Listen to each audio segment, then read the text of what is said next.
Ladies and gents, welcome to another episode of Optimize Your Body podcast.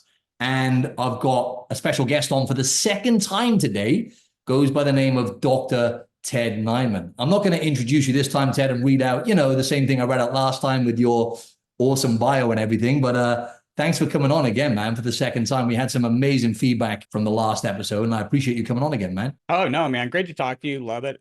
Thanks for having me. Absolute pleasure. Absolute pleasure. So, yeah, what I wanted to get stuck into today, first of all, Ted, just for people who haven't listened to the other episode, it's episode 66. In case anyone wants to check that out, it was September last year. Lots of gold in there. Just for the audience who haven't heard you before, would you mind just introducing yourself, Ted? Oh, yeah, sure. No problem. I'm Ted Naiman. I'm a primary care doctor here in Seattle area, West Coast of the United States. And I'm basically just really interested into diet and exercise and health outcomes based on diet and exercise. So I do primary care and medicine. I'm down in the trenches, just seeing pretty much anybody, anytime for anything medical. And my whole 20-year career, I've just been obsessed with how different diet and exercise approaches can change your health trajectory, and I'm just surrounded by people who are super healthy and super unhealthy. And it turns out that the majority of the time, the big difference between those two groups of people are really just diet and exercise. And then for me, it's just, what are the biggest rocks in the jar? What are the 20% things that I can get my patients to do for diet and exercise that gives them 80% of the results? So that's kind of what I'm all about. Awesome. And you talk a lot, right, Ted, about protein versus non-protein energy. And I know we touched on this last time, right? But Yep. You did say, really, I looked at someone recently that you mentioned actually, and it was quite fascinating because you said about if people could eat at least 20% of their diet was protein, then for the most part, it would kind of eliminate a lot of issues in terms of obesity and chronic illness and everything else. And it sounds quite simple on paper, right? But with where people are at today, it's a lot easier said than done, right? But do you think that's true then? Do you think 20% or more of your diet, if that consisted of protein, instead of, fat, sugar, you think that that would make a big difference to where we're at right now? Because obviously we're facing an obesity epidemic.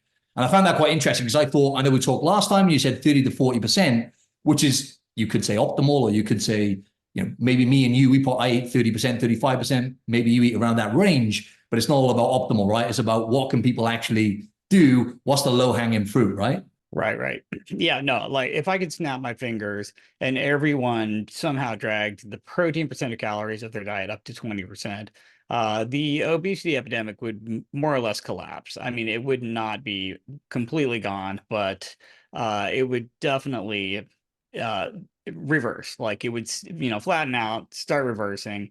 And I think that protein percent of calories is such a huge driver of ad lib energy intake in any animal, literally any animal, including humans. Humans, of course, are just animal. We're just basically monkeys that talk. So we're definitely animals. We're no different than any other animal. And if you can drag protein percent of calories up high enough, your ad lib energy intake just goes down and you cannot eat as much and you find it very hard to overeat. So yes, the whole obesity epidemic would really collapse at 20% of calories from protein. Now, if you go to 30%, you're just going to see some extreme situations, like in studies, you see a 100% prediabetes reversal rate. So that's very dramatic. It's very extreme. It's also very hard to sustain, and you can't eat a lot of donuts and pizza. You can't fit those in to those macros. So adherence is going to be a problem as you get higher and higher. It's super fascinating, right, Ted, how I feel like we're almost trying to go back to where we were, not as hunter-gatherers, right, where the average age of death was probably around about 30. I mean, we're not trying to go back to that. We're trying to get more longevity. But it's interesting, like I've got this 8 Sleep thing, right? And I was thinking about this the other day. I'm not sure if you've heard of 8 Sleep. I'm not sponsored by them or nothing, but shout them out. Mm-hmm. And I bought it and I thought, you know what? It's interesting how now it's like I would have thought back when we were hunter-gatherers, for example, we would have slept better naturally because we would have woke up when the sun rises, slept in the cave, hunted in the daytime. But now I feel like we've got technology, we've got all these processed foods and all these kind of things, and we're just more stressed and everything else, right? And we've got more stimulus. We've got the blue light, all these kind of things. I'm thinking, wow, I'm spending, 4,000 Australian dollars just to try and get good sleep. You know what I mean? And I feel like it's kind of similar with diet as well, because you did mention before about hunter-gatherers. You would have thought, give or take, we're going to be hunting an animal. naturally we're probably going to be more in that kind of optimal range, right? Where it's like 30 to 40% protein. We'd hunt an animal and eat it. And then you mentioned something before about eating leaves, right? Eating leaves off a tree. It's still going to be, in terms of the energy versus protein balance, still going to be about 40 to 50% protein, right? But it's not so much the case anymore, right, Ted? With most of Yeah, the foods, you know what I mean, that we see in the supermarket and stuff. right. Yeah, there's a lot of things about actual paleo dieting that I would not want to sign up for, and that's like the lack of pasteurization and the fact that you're getting food poisoning every other time you eat anything. I'm sure that there's some downsides to like actually being a hunter-gatherer. But the point is, if you're just eating animals, eating what they're supposed to be eating, and wild plants, the protein percent of the food you can find is extraordinarily high, way higher than standard American diet. And by some estimates, hunter-gatherer populations eat, north of 30% of their calories from protein. And that is just so much higher than pretty much any other non-hunter-gatherer group that there's no wonder that you just don't see obesity and obesity-related diseases in these hunter gatherers. Absolutely, absolutely. Speaking of protein then, right? So I know you mentioned just then, you said 20%. You think that would, why do you think, I'd love to know why you think 20% or more, if people ate, because I think you said as well, is it on average, people tend to have, I saw you mentioned something about 10 to 12.5% protein out of their total calories. Is that right? Give or take? Or is that the amount where it's just far from ideal? Yeah, I mean, globally, it's about 14, 15% of calories. In America, it's a little lower. It's maybe 12 and a half, something like that. Um, Definitely been falling over the past 60 or 70 years with the obesity epidemic. And the 20% number comes from, well, a number of lines of evidence. First of all, there's a national weight loss registry in this country where anyone who's lost a certain percentage of body weight and kept it off for a certain length of time can be entered into this registry. And if you look at the one thing they all have in common, almost everyone in there has gotten protein up to at least about 19% of calories. And that is very tightly conserved throughout this group of successful, long-term, sustainable weight loss persons. And you don't see any other feature in common. Like there's carbs are all over the board, fat is all over the board, the carb-fat mixture is all over the place. The quantity of exercise, the intensity of exercise, the volume of exercise, tons of variability in every other thing. Intermittent fasting, the feeding window, like anything you could look at. The one thing that they seem to have in common is dragging the protein percent calories up several percentage points, which is huge. So for every 1% of protein that you go up in that range, you would decrease your energy intake by about 10%. It's like a 10 to 1 gear ratio where you crank the protein percent of calories up 1% and you eat 10% less calories. It's very dramatic. Wow. So I know we have the thermic effect of food and we have the fact that protein blunts your appetite. Do you think there's any other variables? Because when we tend to eat more fats and carbs, we're less satiated, right? As you always talk about as well. But I would guess there's quite a few variables, but at the same time, it's probably quite simple, right? Blunts your appetite more, thermic effect of food, and then you eat less of the foods, which I guess are more highly palatable. Yeah, it's basically all those things. So you just get a huge satiety effect from the amino acids in your bloodstream. So that's the biggest one. The other one is it's less hedonic than high energy density carbs and fats together. So like your donuts and your pizza and your cookies and your candy bars, these are all fairly low protein, but they have really high energy density carbs and fats together, and they're super tasty and hedonic. So the high protein stuff is not only ultra satiating because the protein and the amino acids just make you really satiated, but it's just not very hedonic either. It's just not that much fun to eat skinless chicken breasts and egg whites. So there's a multitude of reasons, but it is a very powerful factor when it comes to the ad lib energy intake of just any animal. And then we have animal studies where you can just feed lab animals higher and higher protein percents of calories, and they will literally just eat fewer and fewer calories on an ad lib diet. You feed lab rats and mice a 50% protein diet by calories, and you'll just have the thinnest, most ripped and jacked lab rodents you've ever seen.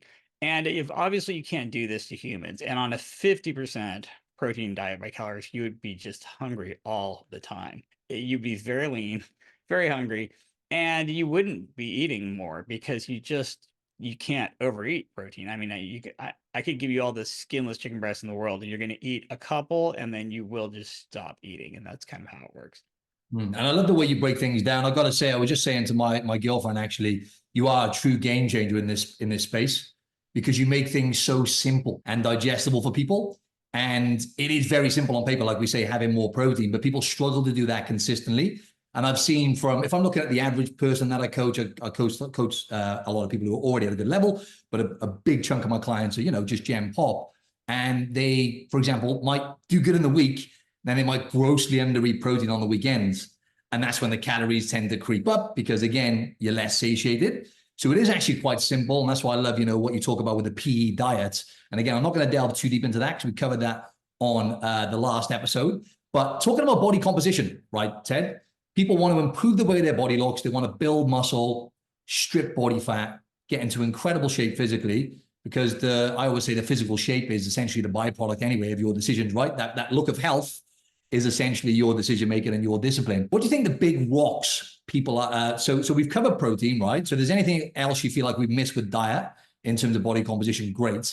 Then I'd like you to touch on the other macronutrients and like fats and carbs, and if they make a difference to body composition. And there's obviously alcohol as well, right? So that's another macronutrient as well. So those are the three. Do you feel like they make a difference to body composition by themselves? Yeah, I mean, absolutely. I mean, so every single person who comes to see you as a client and every single patient who comes to see me really has a solitary goal, and that's higher lean mass and lower fat mass. That's what everybody wants. That's what everyone needs. You want basically lower fat mass and higher fat-free mass or lean mass. You're trying to get more muscle and less fat at the same time. That makes you look better. That makes you feel better. That makes you perform better. That gives you better metabolic parameters, way better insulin sensitivity. It's kind of the holy grail is more muscle and less fat at the exact same time. And to be perfectly honest, protein is the macronutrient to accomplish that. First of all, the protein supports your lean mass, right? If you don't eat enough protein, not only can you not gain lean mass, you're just going to steadily lose lean mass and catabolize all that protein for amino acids because you have to have 50 grams of protein a day just to be alive. So you're going to catabolize that if you're not eating enough protein. So protein supports your lean mass. Carbs and fats really just support your fat mass. So every single bit of fat you eat is immediately stored as fat, where you may or may not burn it later. That's just how the system works. And then things like carbs and alcohol basically displace fat oxidation until you burn them off, right? So if you're doing a ton of exercise, you can get away with those. You'll just burn them off. But if you're not, they're eventually stored as fat as well. So the other macronutrients are really just energy. They're just there to support your fat mass and your stored energy. So protein supports your lean mass, carbs and fats support your fat mass, and it's kind of a no-brainer which one you'd want to prioritize when you're after this holy grail that we're all looking for of more muscle, less fat. So the protein should come first. You should prioritize the protein. And then not only is protein improving lean mass, but it's also providing the satiety so you're not overeating non-protein energy calories, carbs, and fats, right? So it's kind of doing both things at the same time. But either way, it's really all coming at protein. Dude, the way you explain things, again, that's something that I learned in terms of the way I can communicate things. It's so simple to communicate to the average person. Is protein supports lean mass. I know this anyway, but to break it down like that, protein supports lean mass and the other macronutrients, in other words, fats and carbs, essentially an energy source, and they support fat mass. That's such a simple, effective way to break it down. And I wanted to touch on this today, Ted, in terms of alcohol, the other macronutrient. I don't think I've heard you talk about this before. What would you say in regards to alcohol? We all know it's terrible for you. There's no way around that. How would you say that impacts people? Because it's not, people say calories in, calories out, right? Law of thermodynamics. We can't deny that. Got to burn more than you eat to actually lose weight, etc. But there's a lot more going on when you drink alcohol than just 7 calories per gram. You know what I mean? There's a lot more going on in the body. So what's your thoughts on that anyway, as a macronutrient and the impact? Right. Well, alcohol is interesting because it's very volatile. So it has a very high oxidative priority. In other words, you have to burn alcohol off immediately. You have absolutely no storage for it. So alcohol displaces other fuels out of the bloodstream, and you will just burn only alcohol until it's all gone before you go back to burning anything else. So the oxidative priorities, alcohol first, carbs second. Well, carbs and protein are kind of tied in there, and then fats sort of dead last. And so you're burning fat until anything else comes along and displaces the fat oxidation, and then you burn that instead. But alcohol goes boom, straight to the front of the line. It's the most volatile fuel we've got, has the highest oxidative priority. You can't store it at all. You literally have to burn it off until it's all gone. That has a couple of consequences. Well, first of all, your fat oxidation just completely stops until your alcohol calories are gone. But for some reason, when the alcohol wears off, people are just super hungry. I don't know if there's a delay when you ramp up your fat oxidation again or what, but alcohol is the worst preload of all. So we do these preload studies where you give somebody a snack and then 2 hours later they hit the buffet and you weigh and measure how much they eat, right? Ad lib diet buffet. You just eat all you want. So the best preload is protein. You give somebody protein, and an hour or two later, they go to the buffet, they eat way less calories. You give somebody carbs and fats, junk food, something hedonic like a donut, not a good preload. People actually eat more later at the buffet than if they never ate anything to begin with. So that's like those calories don't help you at all. They're actually negative. Alcohol is the worst preload of all. So you will actually eat far more 2 hours later after drinking alcohol than any other thing you'd have prior. So alcohol's doing a bunch of bad stuff. First of all, it's completely shutting off oxidation of fat and other fuels until it's all gone.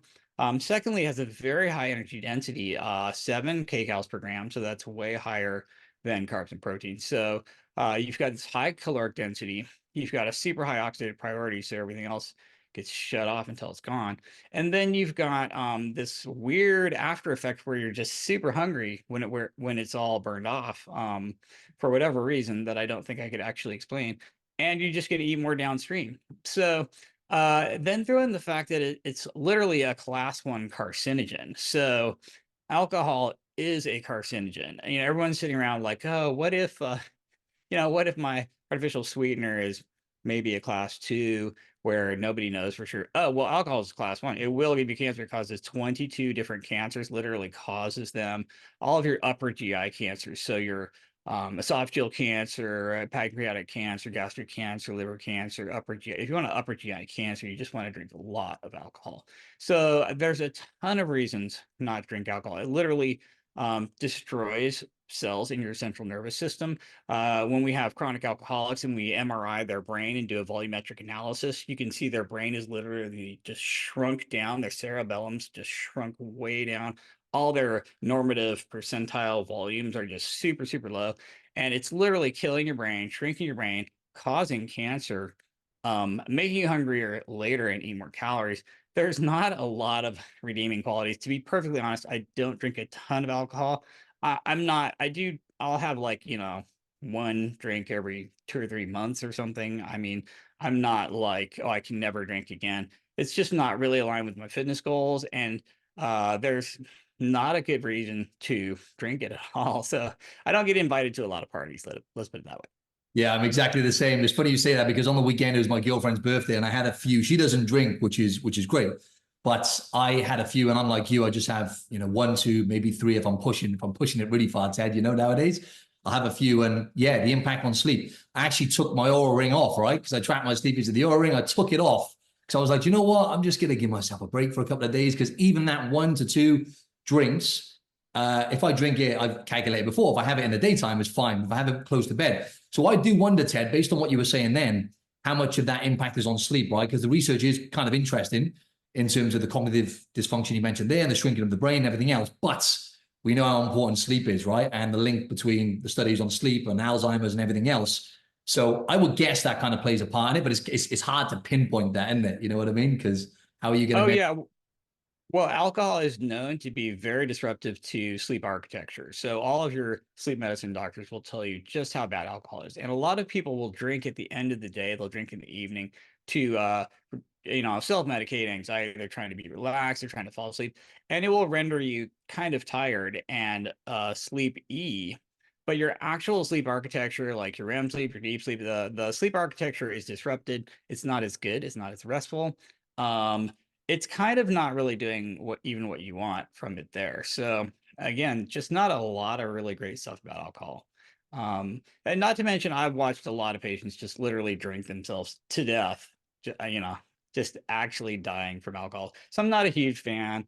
And again, like nobody's really asking me to go hit the bars. You know what I mean? I'm just not that much fun. I'm the same as well. I'm actually going out with someone this weekend, and it was like I was reluctant, but I was like, "No, you've got to make an effort. It's their birthday, just do it." But for us, it's like it's almost like you're taking a hit, right? It's like I got to say, I'm not going to drink, but even just going out and then you're out later, then it's to sleep. But speaking of sleep as well, Ted, it has a massive impact, right? And the research is clear when it comes to diet as well, decision making with food. I think I read something recently where people ate quite a big study done. They ate 44% more calories when they were sleep deprived. Not to mention, there's some research to show about the metabolic rate and everything else. So, how much of an impact would you say that plays? Because most people are sleep deprived as well. There's a kind of like an epidemic on everything nowadays. I keep using that word, but most people are sleep deprived. Do you think that's impacting people's decision making with food and the obesity epidemic? Oh yeah, it's huge. I mean, the studies are just absurd. Like you just sleep deprive somebody for a day, and the amount they eat goes way up. Their choices go straight to hell. Like they're literally picking more hedonic foods. They're eating more of them, and it's not that good. Even if you're not eating, your insulin sensitivity is tends to be worse just because your cortisol is higher. So like it's just bad. So sleep deprivation is really bad. Yeah, I'm with you on that. Yeah, awesome, awesome. But I just want to switch gears back to protein because I've heard you talk about muscle protein synthesis, and again, there's a lot of research on this in terms of distribution of protein. But I'm always kind of like a little bit, for me, again, it depends on who you're speaking to. I feel like it can be split in hairs for the average person because, like I said to you, the average person grossly under eating protein and overeating calories. So, like, my goal is always how can we get them to hit a protein target first? Then we can kind of discuss the distribution after. But I'd love to know your input on that in terms of muscle protein synthesis, in terms of how much protein you should eat per meal and the distribution. Right. So I used to be very worried about this. So you had to have small, frequent meals. You had to, 20, 30 grams, 6 times a day and things like that. And just lately, the research really shows that you just don't have to be that worried about it. We do have research that shows that 3 protein feedings is slightly better than 2. So it might be, reasonable to have 3 meals a day. And it might be reasonable to distribute your protein a little bit, but you don't have to be that worried about it. I mean, even my patients eating 1 meal a day, which I don't recommend, seem to get by, so it's possible. I don't think that's optimal. I do think it's probably optimal to have about 3 protein feedings a day in a fairly wide time restricted feeding, like maybe a 16/8, 3 meals, reasonable bolus of protein at each meal, 30 to 50 grams, depending on how large you are. So that's just what I'd be telling the average person, try to eat, 30 to 50 grams 3 times a day, kind of a minimum if you're really trying to optimize. Awesome. And no pun intended, but optimize your body, right? Because if you're looking to improve your body composition, then the reality is these are the big rocks that Ted's touched on there. So if you want to, and we talked about metabolic health and all the health markers and everything on the last episode, but you talked about something I found really interesting was personal fat threshold and fat cells. I'd love you to give, speaking of body composition, just give the audience a bit more of an insight into what you mean by that. And just give us a quick insight into fat cells and kind of how they work. Gotcha. Okay. So everything you eat has to get stored somewhere, right? The amino acids from your protein usually get used by the various tissues in your body that need protein. Any leftover does get burned. It has a very high thermic effect, which means it costs a lot of calories to try to burn protein as calories. So it's very inefficient. That's why it's really hard to get fat from overeating protein. It's almost impossible, but the extra protein you eat does get oxidized and burned because you don't have a really good place to store it once all your muscles have taken the amino acids they need and the other tissues. So the protein has to either go into your tissues, support your lean mass, or get oxidized. Pretty much all the fat that you eat goes straight to your fat cells and mechanically has no other place to go because fat's not water soluble. So it literally has to end up in your fat cells, these specialized places to store fat, right? Carbohydrate basically has to be stored as glycogen either in your liver or your muscles. You have very finite storage for carbohydrate. You can only store maybe 300 grams in your muscles, 100 grams in your liver.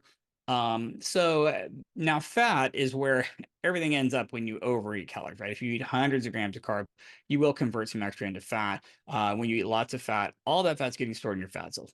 The fat cells have a maximum diameter that they cannot exceed. The cell membrane won't let them get any bigger, right? So your fat cells will actually multiply, but the amount of fat cells you can eventually have is genetically determined, right? So some people can make just trillions of fat cells and they can be 600 pounds and they're just like huge. Other people are very limited. They have a limited number of fat cells they can sprout. And like people, from Southeast Asia, for example, they you might never see them on my 600-pound life. They just cannot generate that many fat cells, right? They're very limited. So you have this genetic ceiling to how many fat cells you can make. Now, if all of your fat cells have a maximum diameter, maybe 200 microns, they physically can't get bigger, and you can only generate so many fat cells. What happens when you eat more fat than that? It has no place to go. So fat first gets stored in your subcutaneous cells. Once you fill them all up, and you can't generate any new ones, then they get stored in your visceral fat. And once you fill those up and you can't generate new ones, now you've got fat just floating around in your bloodstream. Now you've got metabolic syndrome, you've got insulin resistance, you got high triglycerides all the time.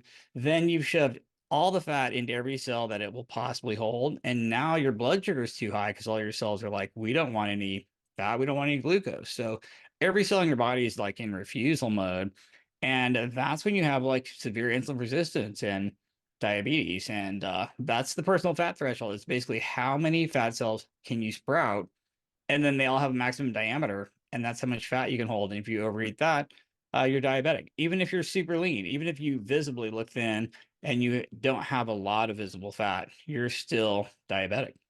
Makes so much sense, right? When you explain it like that, there's only so much the fat cells can take, isn't it? And then it's like, I can't Right, take more. exactly. It's pretty straightforward. Right?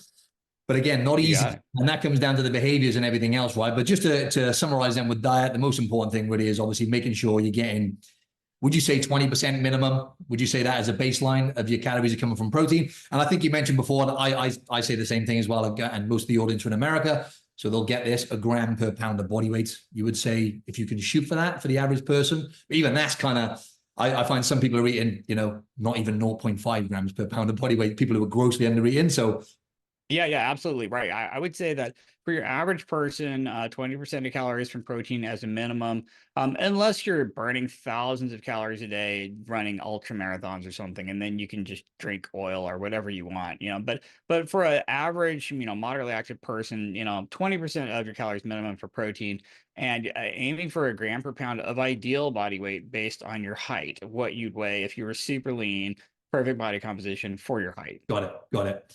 Fasting. I'd love to pick your brains on this. Fasting for fat, because I get so many people who say, I've been fasting because I'm trying to lose weight. And my thing is, it could be a great tool. Again, going back to ancient times, it seems like we would have had to hunt animals and then sometimes go without food. So it seems like the body is adapted by, doing some good things. So what's your thoughts on fasting, number one, and the research for weight loss, and number two, for just overall health and longevity? Right. So, personally, I think fasting is definitely on a U-shaped curve where if you fast too long, it actually starts to be detrimental. Um, but then if you're just if you're just snacking and grazing all day long, that's bad because you never really get in touch with hunger and fullness. So, there's this U-shaped curve where there's like, too much snacking and then like way too much extended fasting to the point that you're losing lean mass and getting super hungry when you do eat and making the wrong choices. So personally, I kind of like a 16-8. I mean, I'm sure everyone's a little bit different in terms of what they could get away with or what's optimal for them. And there's plenty of room for individualization. But if you just put a gun to my head and I had to design a intermittent fasting plan for the whole planet, just like on average, it would be a 16-8.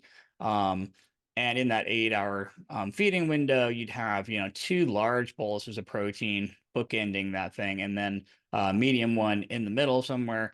And I think that would get a lot of people sort of close to optimum, with the caveat that, everyone's a little bit different and some people are going to do better with more or less. Of course, yeah. I eat 2 big meals a day, big amount of protein with each meal. Yeah, I'm usually doing a 16-8. I'm usually having really big protein bolus at the beginning and the end of that. And then I'm also eating again in the middle, either a snack or a meal, just depending on where I'm at, what I'm doing, how much time I have. So it's usually 2 meals in a snack or 3 meals in a 16-8 kind of setup. Yeah, that's pretty much the breakdown for me. I feel like we've talked about it in the right order of priority as well, right? All the other stuff we talked about with protein, because for you and I, we've been in this game for a long time now, right? You know, taking care of ourselves, eating well, a long journey, but now we naturally want to have the amount of protein that we need. We naturally want that each meal. And then the fasting then kind of comes after that in terms of priority, because I feel like a lot of people, they're not eating enough protein or enough good quality food. And then they're like, I'm going to eat one meal a day. And it's a bit extreme. It's not really sustainable for most people, you know, I would say. What's your thoughts on that? Yeah. So the problem with fasting is it doesn't actually teach you what to eat, how to eat. You got to eat something. Like anyone can fast, just not eating and just sitting there and not eating is easy. Well, it's not easy, but it's a no-brainer. But then when it's time to eat, what are you going to actually eat? And a lot of my patients don't have the skill of like picking food, choosing food, procuring food, having food available, all the external setup to have the right things to eat available, like making the choices, having the food, cooking the food, having recipes, like actually mechanically, what are you going to eat? That's the hard part. You have to eat, everyone has to eat. You have to eat, hundreds of grams of macros. You have to eat pounds of food. You have to eat all day, every day, all the time. And fasting doesn't teach you any of that. It doesn't help you with any of that. So it's just kind of limited. Love the way you broke that down, because you do need to, and it's so much. I say this, I feel like I say this every podcast, but there's so much variance from person to person, right? When it comes to nutrition, that's why give someone a meal plan, and it'll work until it doesn't work, right? When you get these generic, it's just not. It doesn't work like that with human behavior. You got to meet people where they're at, right? With your patients and stuff, and you see Yeah. yourselves. Everyone's so different, and you got to meet them where they're at and make one or two changes they can actually stick to. And as you say, if you're not taking care of the fundamentals, like maybe having lean protein available, preparing your meals, the disciplines, and actually turning those kind of behaviors of prepping your food, having lean protein available, recipes, as you say, meals you actually enjoy eating, and turning them into habits, right? Which doesn't happen overnight. Then it's going to be a battle, right? To say the least, if you're going to throw yourself straight into fasting. So, cheers for covering that. What are your go? I know again it depends on the person, depends on where they're at, what nutrient deficiencies they have, and everything else. But supplements, for me, I find a go-to supplement for everyone, and I've looked into the research recently, is creatine in terms of health and performance. Are there any kind of supplements you find maybe yourself using, and supplements that you feel like most people would probably benefit from? And I know it depends, but I guess what I'm trying to say is common nutrient deficiencies as well. So I know vitamin D is kind of at the top, for example. Right. Yeah. I personally, I don't take a ton of supplements. I don't recommend a ton of supplements. There's a very short list that I'm ever really recommending to anyone. I honestly don't take creatine, but I think some people, I mean, the less meat you eat, the more you're going to benefit from creatine. Let's put it that way. And some people should be taking creatine, especially anyone who's on a plant-based diet or not eating a lot of meat. I highly recommend that.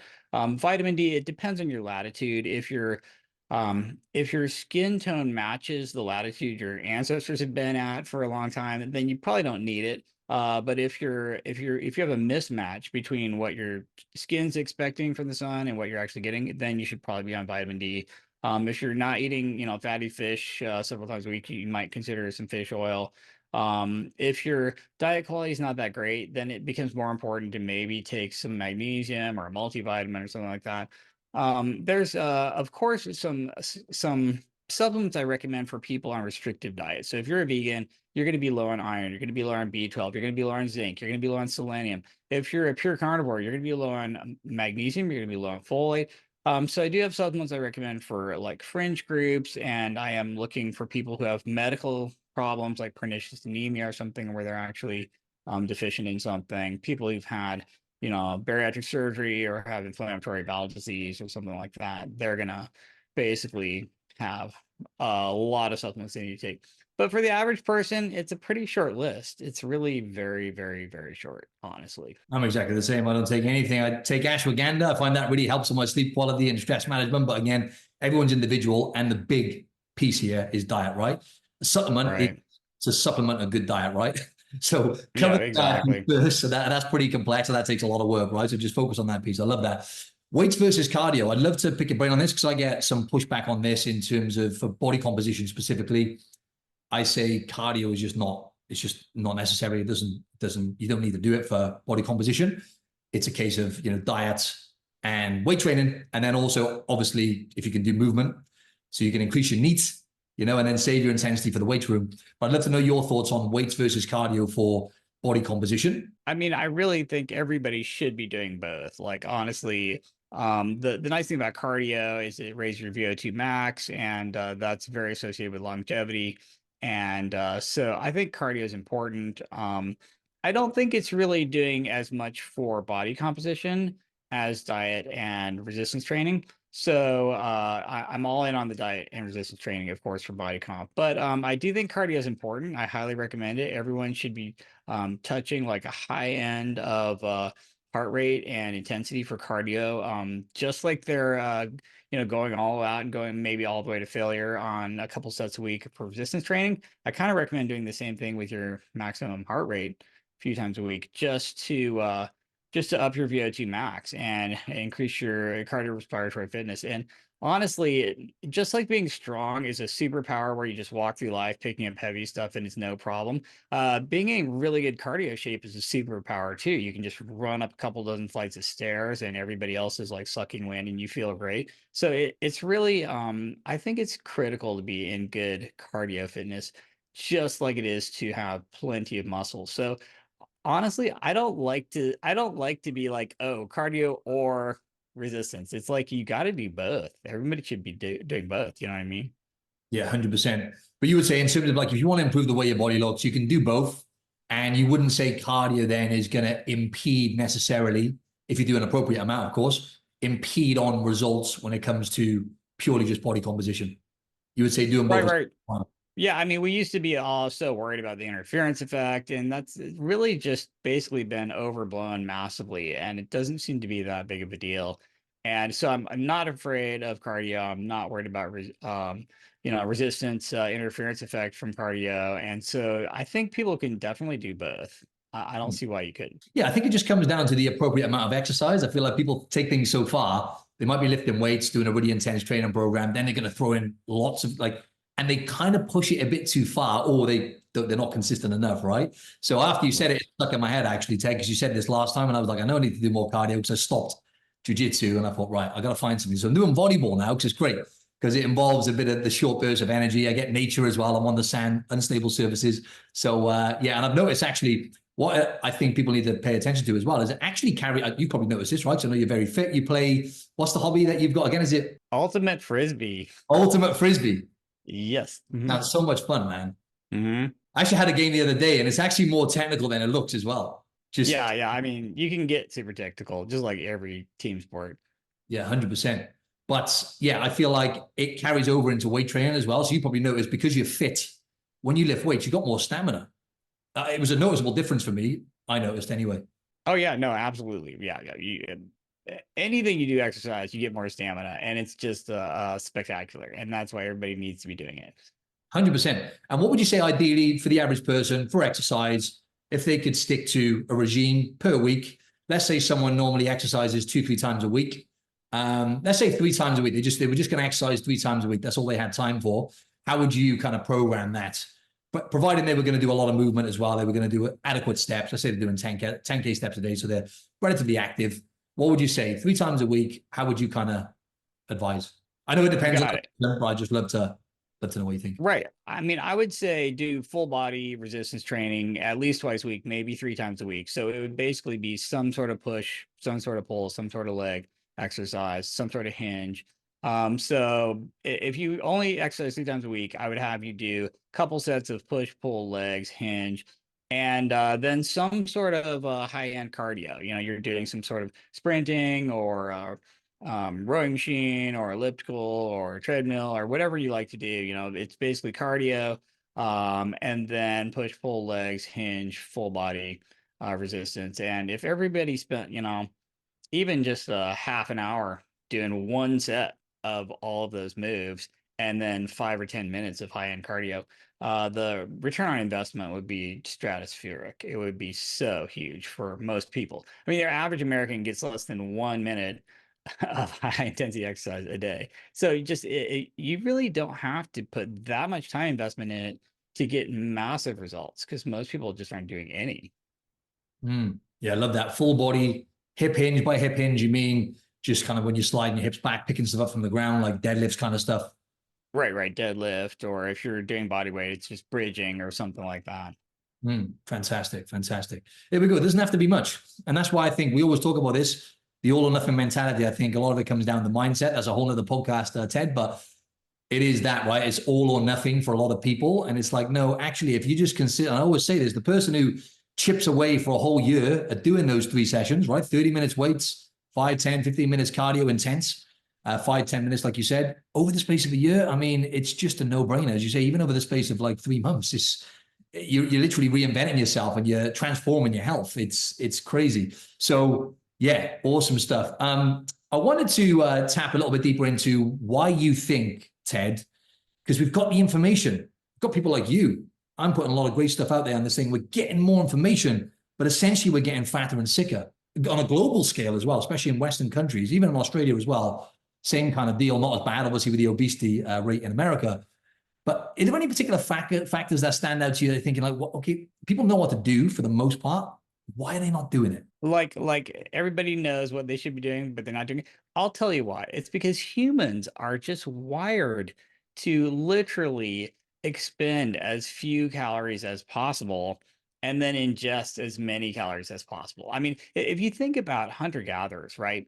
Every single day, it's an economics equation that's life or death. If I spend the whole day tracking down a gazelle and hunting it and killing it and then cooking it, if I get 2,000 calories back from that thing, but I spent 2,001 calories hunting it all day and killing it, preparing it, I'm dead. I'm dead in a month. I'm dead in maybe a couple days. You know what I'm saying? So every single day was this life or death economics equation for everybody when we were hunter gatherers.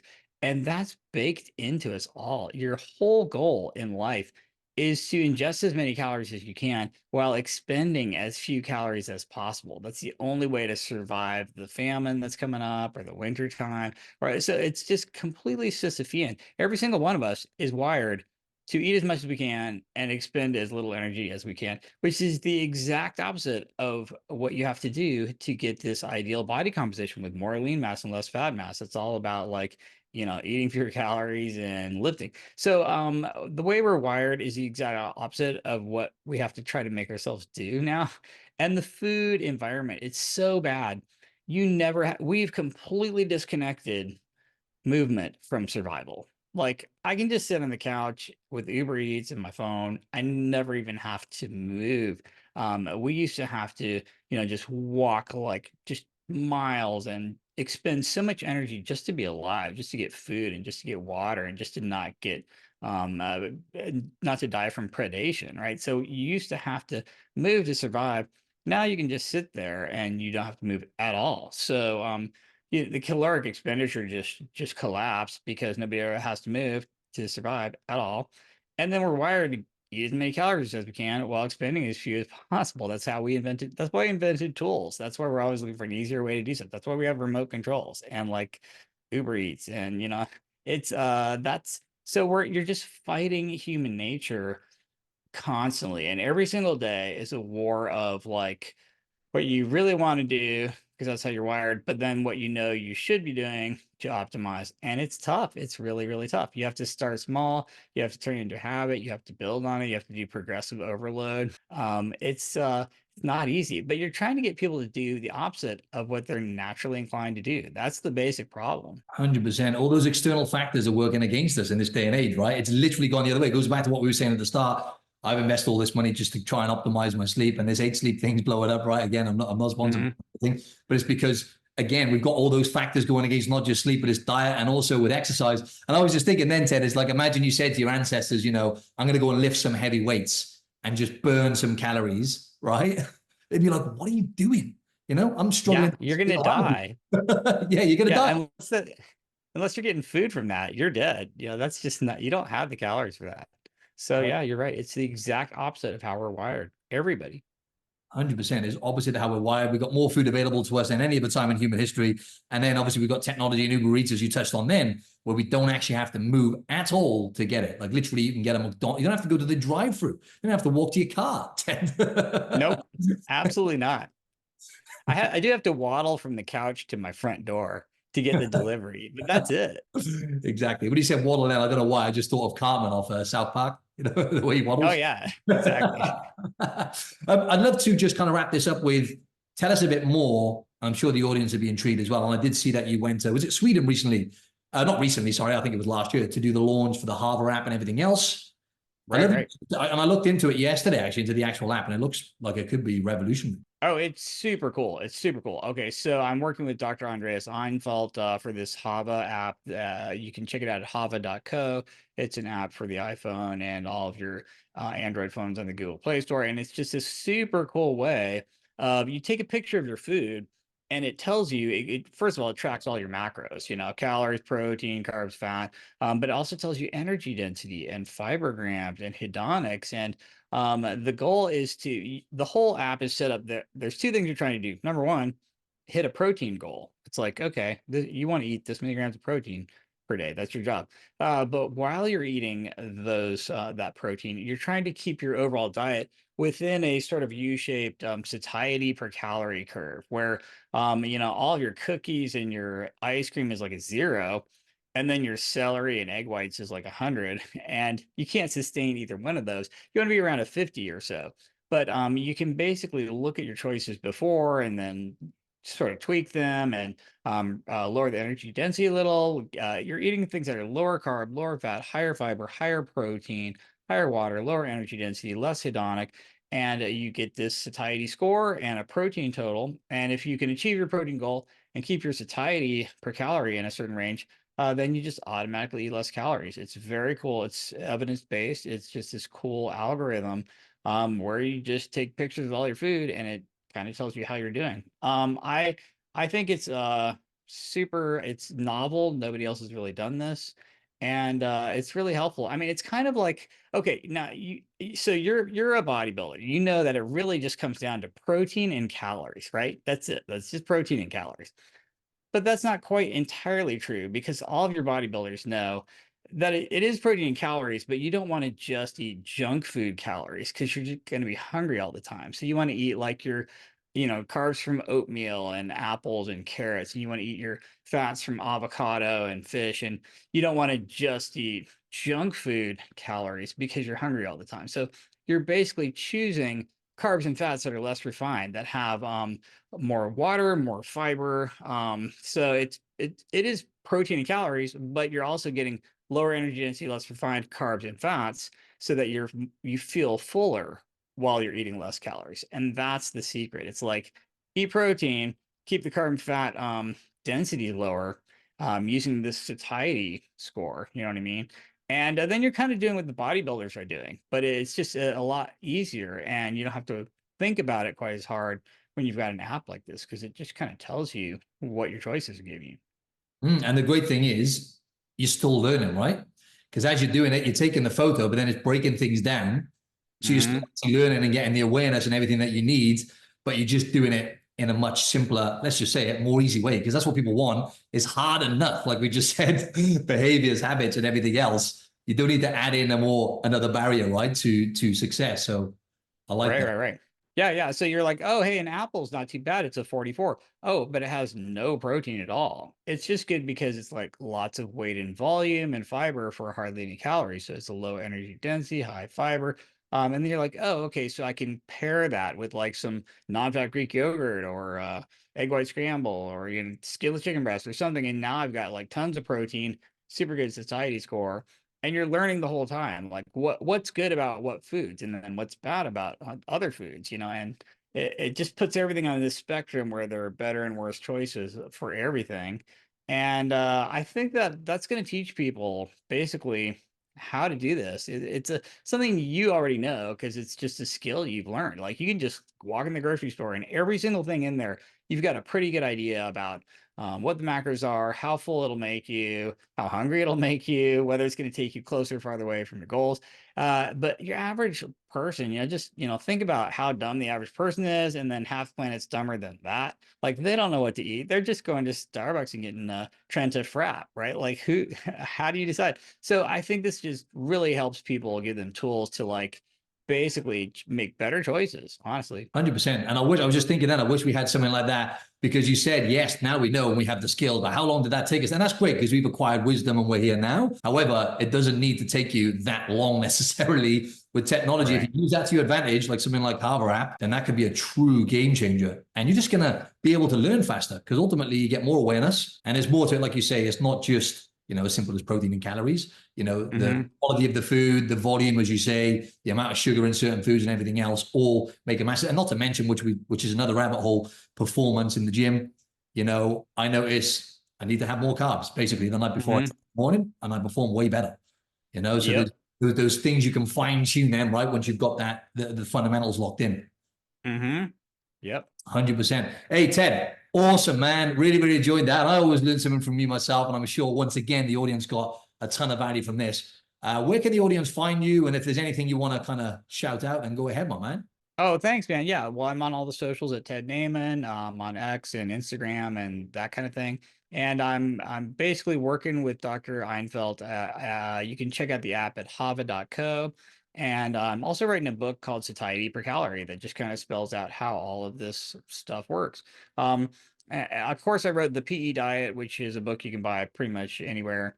I still think protein percent of calories is the single most important factor when it comes to ad lib caloric intake. So, the PE diet was just kind of the beginning though, because satiety per calorie, it builds on that and then adds in carbon, fat density, and fiber and all these hedonic factors that I didn't really cover so much in the PE diet. So, but yeah, that's going to come out hopefully later this year. And, you can check out the website at satietypercalorie.com and to just get a little teaser for what's going to be in there. Awesome. Thanks again, Ted. Yeah, thanks for having me, man. Great to talk to you.